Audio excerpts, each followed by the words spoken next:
In a statewide election, like during presidential election years, there's a lot of similarities on our ballots. Same names, same offices, same questions.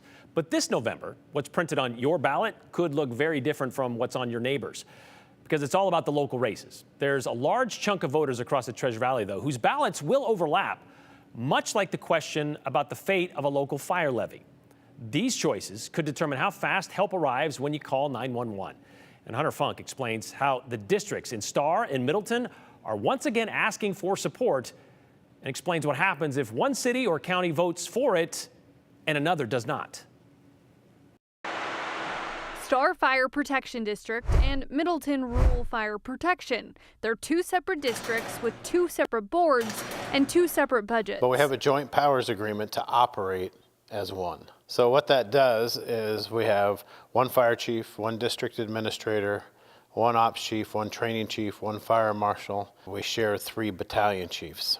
A partnership that saves the area close to $500,000 a year by not having to duplicate those positions. And it goes further. Crews are mixed between both districts. Some firefighters in Starr are paid by Middleton's budget, and some in Middleton are paid by Starr. Their teams may be intertwined, but their budgets aren't. This November, 2 separate levies go before voters, one for each district, both asking for the same thing, $2,225,000 a year to hire more firefighters and cut response times. And for both, it's the 4th time they've tried. We have had now 26 open houses between Middleton and Starr, and the most people we ever got at one time was 28.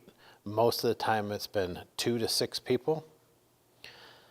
And I don't know how to get the information out any more than what we have tried to do. For the Starr Fire District, the levy will be on the ballot for a portion of Eagle, Middleton, all of Starr, and parts of unincorporated Ada and Canyon counties. Every vote inside that district counts towards staffing a brand new station that currently sits empty. To open a fire station, I have to have a minimum of 9 people.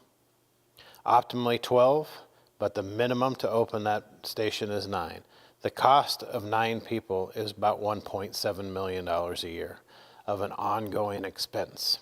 The levy would fund 12 positions and get that station open. Something Fire Chief Greg Tominski says is crucial, as it takes more time to respond with the latest growth in traffic. In Middleton, the fire district covers 110 square miles with just one station. It includes the city of Middleton and parts of Canyon and Gem counties. It would pay for staffing at what will be a second fire station once it gets remodeled. Everyone within the district's boundaries, across all cities and counties it covers, will have their vote count towards the same total. And both levies require a 66 2/3 supermajority to pass. And if one of those levies fail, we'll just say that Middleton passes and Starr doesn't pass. We would go ahead and move forward with the remodel like we're going to anyway, and then we would be able to staff that station. If Starr's was the one that failed, then in Starr, that station that is already currently built would sit empty, and it would be up to the Board of Commissioners if this went on the ballot again in May. For the average homeowner, the cost breaks down to about $3 to $5 a month per $100,000 of taxable property value. The goal remains the same for both: safer communities and faster response times. It's your choice how you vote.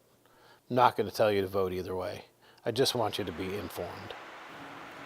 And when it comes to the fire districts, they are 98% reliant on property tax, which is why these levies are so important for them to keep moving forward. Again, Brian, you heard us say it, but I mean, they can't staff firehouses that are just sitting there empty. And to say, to keep one of those things empty, I was just looking it up. What, it's 4 or 5 miles between Starr and Middleton. Yep. So Starr sits empty if they vote against it.